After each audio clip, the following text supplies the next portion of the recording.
Papua merupakan pulau yang berada di ujung timur Indonesia. Pada masa pemerintahan kolonial Hindia Belanda, Pulau Papua bernama Nugini Belanda atau Nederlands New Guinea. Selama Revolusi Indonesia berlangsung, Belanda sudah melancarkan aksi untuk mengambil wilayah Papua dari Republik Indonesia. Alasan Belanda untuk menguasai Papua karena kaya akan hasil bumi. Namun, meskipun Belanda menjajah Papua, Belanda tetap ingin memerdekakan Papua, karena Belanda telah melakukan investasi besar di bidang keuangan dan ilmu pengetahuan sejak awal abad ke-19. Akan tetapi, misi Belanda juga diinginkan oleh Indonesia, di mana Indonesia ingin Papua bergabung dalam Negara Kesatuan Republik Indonesia. Akhirnya, pada tanggal 27 Desember tahun 1949, diselenggarakan konferensi Meja Bundar. Melalui konferensi tersebut, Belanda secara resmi menyerahkan kedaulatan kepada Indonesia. Kemudian pada tahun 1963, setelah bergabung dengan Indonesia, wilayah ini dijadikan sebagai provinsi dengan nama Irian Barat. Selanjutnya pada tahun 1973, nama Irian Barat diganti menjadi Irian Jaya oleh Presiden Soeharto, sewaktu meresmikan tambang tembaga dan emas Freeport. Selanjutnya, pada tahun 2001, nama Provinsi Irian Jaya diganti menjadi Papua, masa pemerintahan Presiden Abdul Rahman Wahid atau Gus Dur. Dalam perkembangannya hingga saat ini, Papua terbagi atas 6 provinsi, diantaranya, Provinsi Papua, Provinsi Papua Barat, Provinsi Papua Selatan, Provinsi Papua Tengah, Provinsi Papua Pegunungan, dan Provinsi Papua Barat Daya. Berikut pembagian wilayah pemerintahan Indonesia di Papua. Pertama, Provinsi Papua. Provinsi Papua, ibu kotanya Jayapura, berdiri pada tanggal 1 Mei tahun 1963. Terdiri dari 8 kabupaten dan 1 kota, diantaranya, Kabupaten Biak Numfor, ibu kotanya Biak, Kabupaten Jayapura, ibu kotanya Sentani, Kabupaten Kirong, ibu kotanya Arso, Kabupaten Kepulauan Yapen, ibu kotanya Serui Kota, Kabupaten Mambramo Raya, ibu kotanya Burmeso, Kabupaten Sarmi, ibu kotanya Sarmi, Kabupaten Supiori, ibu kotanya Sorendiweri, Kabupaten Waropen, ibu kotanya Botawa, dan Kota Jayapura sebagai ibu kota provinsi. Kedua, Provinsi Papua Barat. Provinsi Papua Barat, ibu kotanya Manokwari, berdiri pada tanggal 4 Oktober tahun 1999, terdiri dari 6 kabupaten dan 1 kota yaitu, Kabupaten Fakfak, ibu kotanya Fakfak, Kabupaten Kaimana, ibu kotanya Kaimana, Kabupaten Manokwari, ibu kotanya Manokwari, Kabupaten Manokwari Selatan, ibu kotanya Ransiki, Kabupaten Pegunungan Arfak, ibu kotanya Anggi, Kabupaten Teluk Bintuni, ibu kotanya Bintuni, Kabupaten Teluk Wondama, ibu kotanya Rasiai, dan Kota Manokwari sebagai ibu kota provinsi. Ketiga, Provinsi Papua Tengah. Provinsi Papua Tengah ibu kotanya Nabire, berdiri pada tanggal 30 Juni tahun 2022, terdiri dari 8 kabupaten, diantaranya, Kabupaten Deiyai, ibu kotanya Tigi, Kabupaten Dogiyai, ibu kotanya Kamu, Kabupaten Intan Jaya, ibu kotanya Sugapa, Kabupaten Mimika, ibu kotanya Timika, Kabupaten Nabire, ibu kotanya Nabire, Kabupaten Paniai, ibu kotanya Enarotali, Kabupaten Puncak, ibu kotanya Ilaga, dan Kabupaten Puncak Jaya, ibu kotanya Mulia. Keempat, Provinsi Papua Selatan. Provinsi Papua Selatan, ibu kotanya Merauke, berdiri pada tanggal 25 Juli tahun 2022, terdiri dari 4 kabupaten yaitu Kabupaten Asmat, ibu kotanya Agats, Kabupaten Boven Digul, ibu kotanya Tanah Merah, Kabupaten Mapi, ibu kotanya Kekpi, dan Kabupaten Merauke, ibu kotanya Merauke. Kelima, Provinsi Papua Pegunungan. Provinsi Papua Pegunungan, ibu kotanya Jayawijaya, berdiri pada tanggal 30 Juni tahun 2022, terdiri dari 8 kabupaten, yaitu Kabupaten Jayawijaya, ibu kotanya Wamena, Kabupaten Lanijaya, ibu kotanya Tiom, Kabupaten Mambramo Tengah, ibu kotanya Kobakma, Kabupaten Duga, ibu kotanya Kenyam, Kabupaten Pegunungan Bintang, ibu kotanya Oksibil, Kabupaten Tolikara, ibu kotanya Karubaga, Kabupaten Yalimo, ibu kotanya Elelim, dan Kabupaten Yahukimo, ibu kotanya Dekai. Keenam, Provinsi Papua Barat Daya. Provinsi Papua Barat Daya, ibu kotanya Kota Sorong, berdiri pada tanggal 8 Desember tahun 2022, terdiri dari 5 kabupaten dan 1 kota, yaitu Kabupaten Maibrat, ibu kotanya Kumurkek, Kabupaten Raja Ampat, ibu kotanya Waisai, Kabupaten Sorong, ibu kotanya Aimas, Kabupaten Sorong Selatan, ibu kotanya Teminabuan, Kabupaten Tamrau, ibu kotanya Vev, dan Kota Sorong sebagai ibu kota Provinsi Papua Barat Daya. Di Papua, terdapat 255 suku sebagai penduduk asli, dengan bahasa yang berbeda.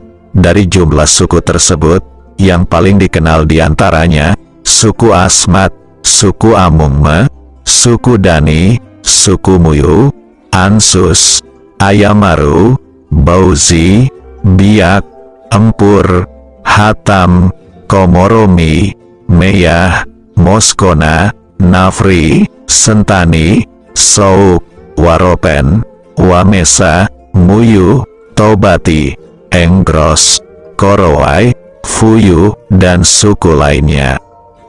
Sementara suku pendatang, diantaranya Jawa, Bugis, asal Maluku, Makassar, asal NTT, Minahasa, Batak, Sunda, Madura, Tionghoa, dan suku lainnya. Di Pulau Papua terdapat beberapa agama, diantaranya Kristen, Katolik, Islam, Hindu, Buddha, Konghucu, dan aliran kepercayaan. Mata pencarian penduduk Papua umumnya bekerja sebagai menangkap ikan, berburu dan mengumpulkan hasil hutan. Penduduk daerah dataran tinggi, mata pencaharian masyarakatnya berkebun dan beternak secara sederhana. Sementara etnis pendatang umumnya bekerja di sektor perdagangan dan sektor lainnya. Tanah Papua, dengan julukan Bumi Cenderawasih, merupakan salah satu tujuan migrasi orang-orang Bugis dari Sulawesi Selatan. Permukiman orang Bugis tersebar di beberapa wilayah Papua, diantaranya Kabupaten Manokwari, Provinsi Papua Barat, Kota Sorong, Provinsi Papua Barat Daya, Kabupaten Paniai, Provinsi Papua Tengah, Kota Jayapura, Provinsi Papua, Sentani, Kabupaten Jayapura, Provinsi Papua, Desa Waigama, Kecamatan Misol Utara, Kabupaten Raja Ampat, Provinsi Papua Barat Daya, dan sejumlah daerah lainnya. Pertanyaannya, sejak kapan orang-orang Bugis bermigrasi ke wilayah Papua? Berikut penjelasannya. Seperti halnya beberapa suku lain di Indonesia, suku Bugis dari Sulawesi Selatan dikenal kerap melakukan perantauan di berbagai wilayah Nusantara. Hal itu bukan tanpa sebab, melainkan dipicu oleh berbagai faktor, seperti masalah keamanan, memperbaiki kehidupan, dan jaringan perdagangan. Dalam perantauan itu, mereka menggunakan perahu layar dengan memanfaatkan pergerakan angin muson timur dan angin muson barat. Angin muson timur rata-rata bertiup dari arah timur hingga tenggara, dan bertiup pada bulan April sampai Oktober di setiap tahunnya. Sementara angin muson barat rata-rata bertiup dari arah barat hingga barat laut, dan bertiup pada bulan Oktober sampai April di setiap tahunnya.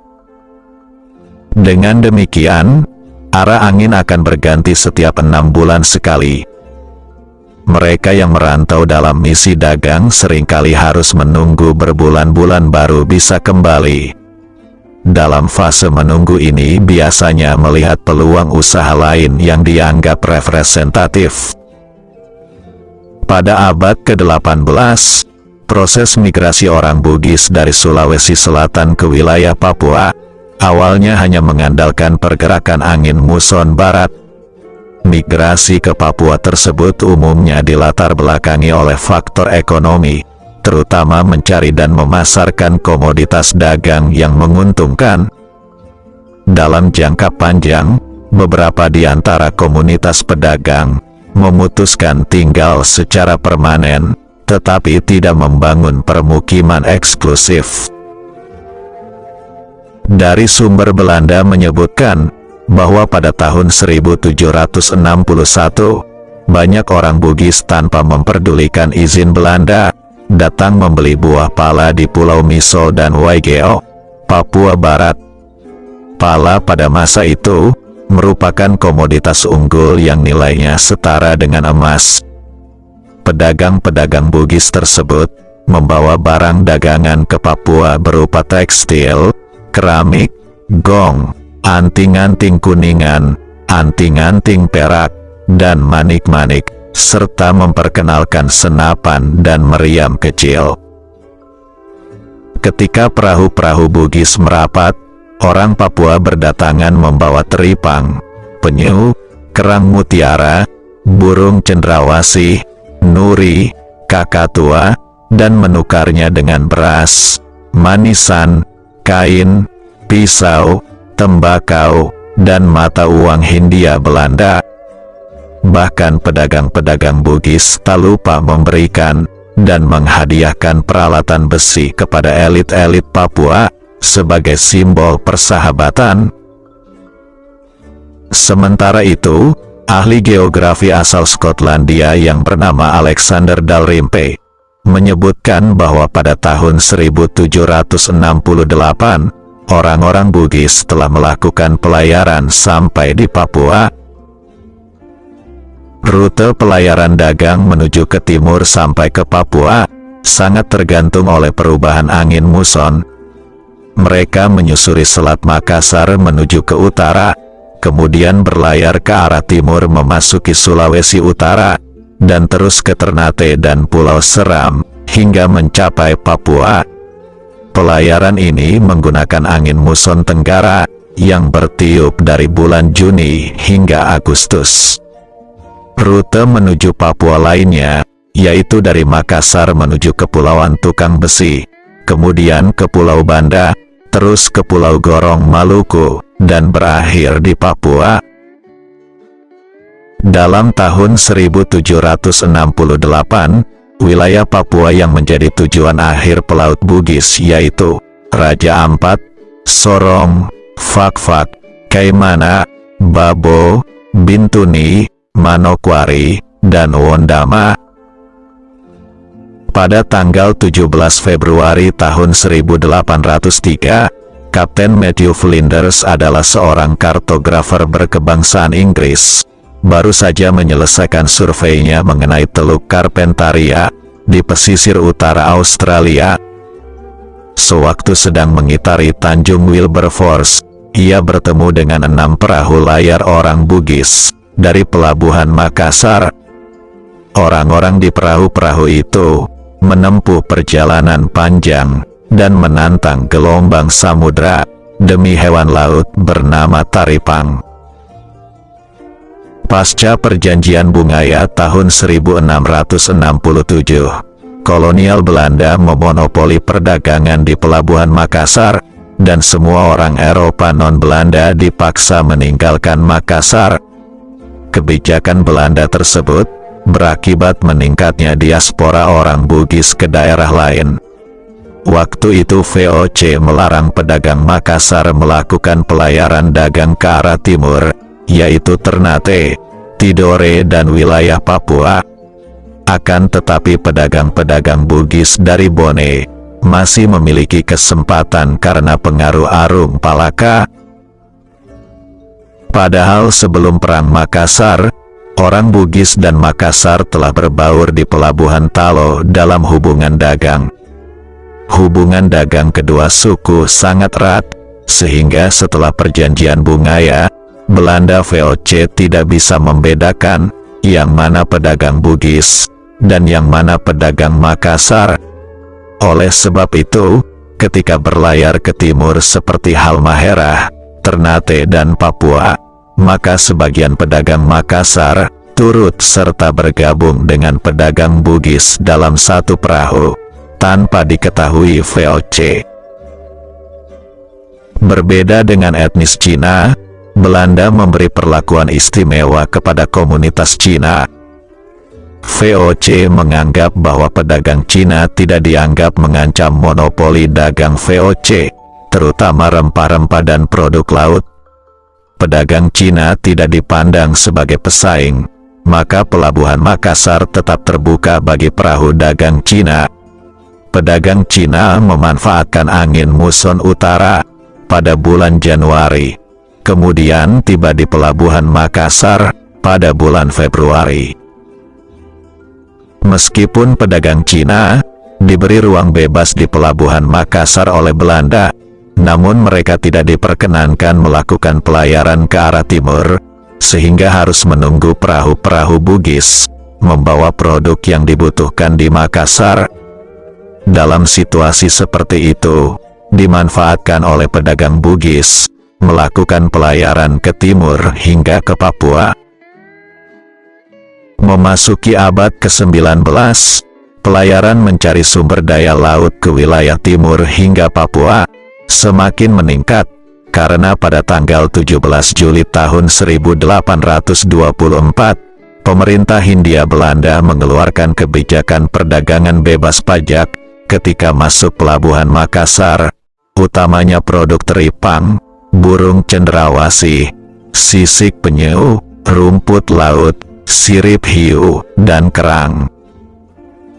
Kebijakan Belanda tersebut menarik minat pelaut dan pedagang Bugis dan Makassar, memperluas wilayah penangkapan teripang di Kepulauan Tanimbar hingga Papua dan Australia Utara.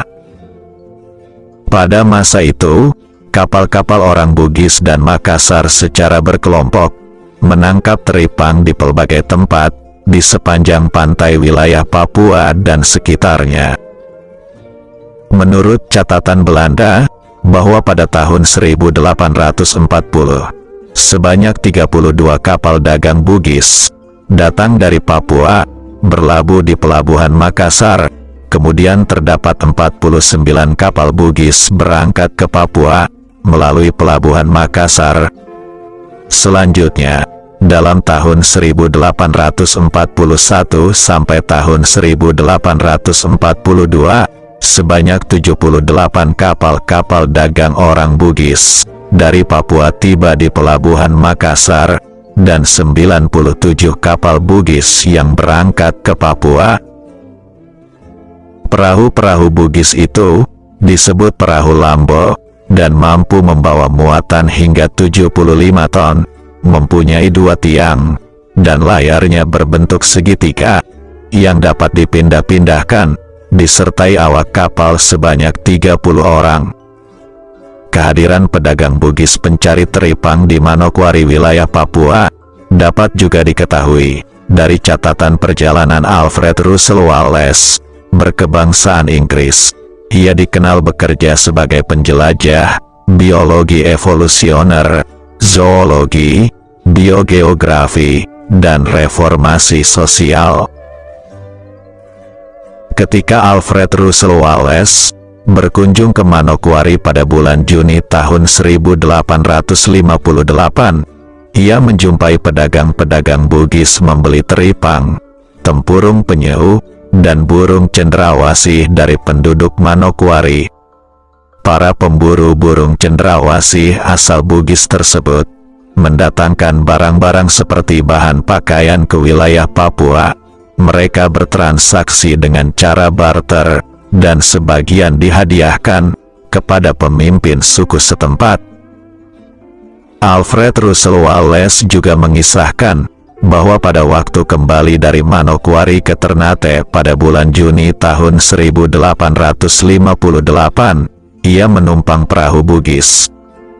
Ketika perahu mereka diterjang badai, maka jurumudi Bugis yang sudah tua mulai berteriak, "Allah, Allah."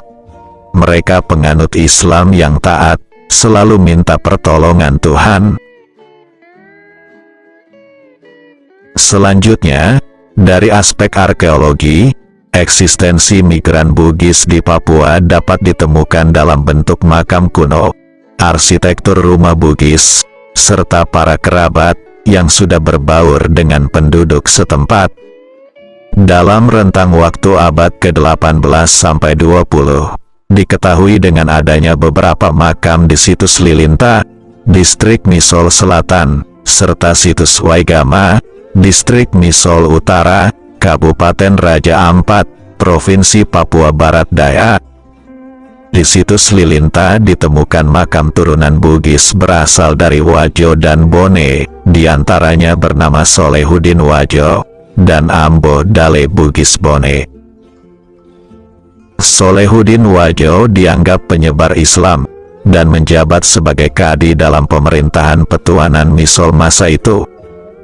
Nisan keluarga Bugis Bone di situs Lilinta hanya beberapa memperlihatkan ciri kulturalnya, sementara nisan Solehudin Wajo di situs Lilinta terbuat dari bahan kayu.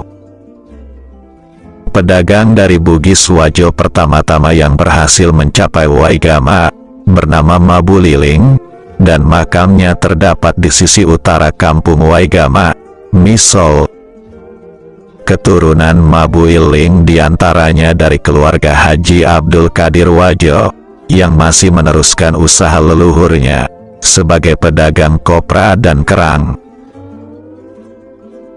Selain itu, di Istana Wertuer, Fak-Fak, terdapat dua senjata besi seperti badik. Berdasarkan hasil penelitian dari Balai Arkeologi Jayapura, konon badik tersebut merupakan pemberian orang Bugis, sekaligus sebagai bukti adanya hubungan Istana Wertuer, Fak-Fak, dengan pedagang Bugis. Dan hubungan itu berlanjut di kemudian hari, yang ditandai dengan kehadiran beberapa keluarga Bugis yang bermukim secara permanen di wilayah itu. Diperkirakan para pedagang dan pelaut Bugis masa lalu ada juga yang menetap dan kawin dengan perempuan Papua asli. Kemudian ia tinggal menetap dalam perkampungan pribumi di sekitar pelabuhan seperti di Lilinta, Waigama, Saonek, Salawati, Patipi, Babo, dan tempat lainnya.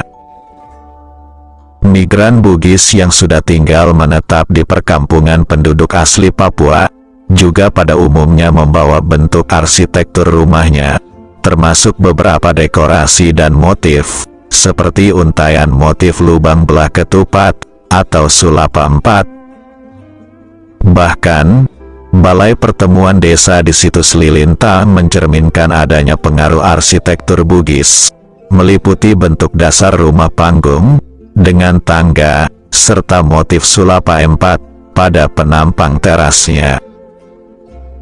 Migrasi secara besar-besaran orang Bugis ke Papua terjadi pada tahun 1963, sejak penyerahan Irian Jaya dari Kerajaan Belanda kepada Indonesia. Kemudian pada tahun 1964 sampai tahun 1999, pemerintah Indonesia saat itu menggalakkan program transmigrasi. Motivasi masyarakat Bugis ke Papua pada masa ini adalah mencari sumber penghidupan baru. Seiring dengan waktu, orang Bugis di Papua mengalami perkembangan pesat. Mereka kemudian menetap dan membentuk komunitas. Dalam kehidupan sehari-hari mereka menggunakan dua bahasa, yaitu bahasa Bugis untuk sesama orang Bugis, dan bahasa Melayu kepada masyarakat pribumi. Sehingga bahasa Melayu juga melekat dan berasimilasi dengan bahasa Papua yang dikenal dengan bahasa Melayu Papua. Di Papua, para pengusaha Bugis dan Makassar merupakan pemain utama yang memiliki jaringan cukup kuat. Laporan ekspedisi Kompas ke Papua menyebutkan bahwa orang-orang Bugis dan Makassar sudah memenuhi los-los pasar tradisional di Papua sejak dekade 1970-an. Di Jayapura, mereka banyak berjualan di Pasar Ampera, Pasar Sentral Hamadi, Pasar Abepura, dan Pasar Yotefa.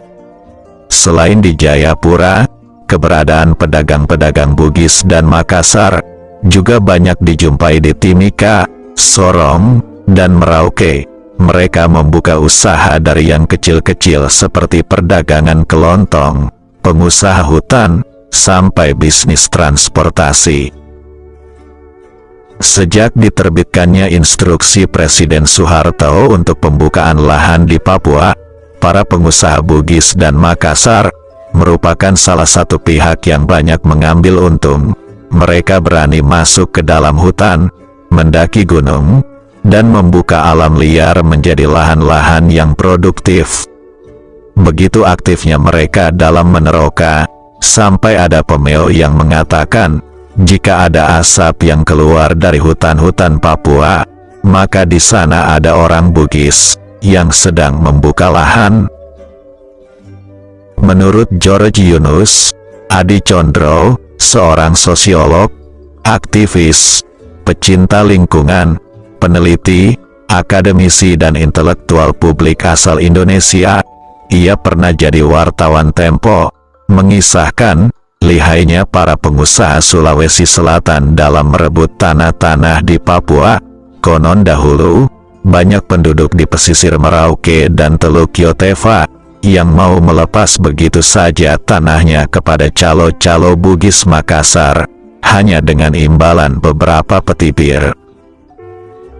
Di sektor transportasi, kelompok Bugis dan Makassar juga banyak mengambil peran. Mereka menyewakan berbagai macam kendaraan untuk operasional perusahaan-perusahaan di Papua.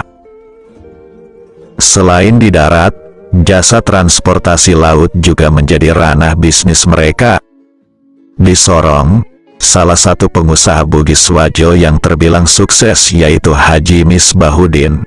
Ia merupakan pemilik perusahaan pelayaran Belibis Papua Mandiri.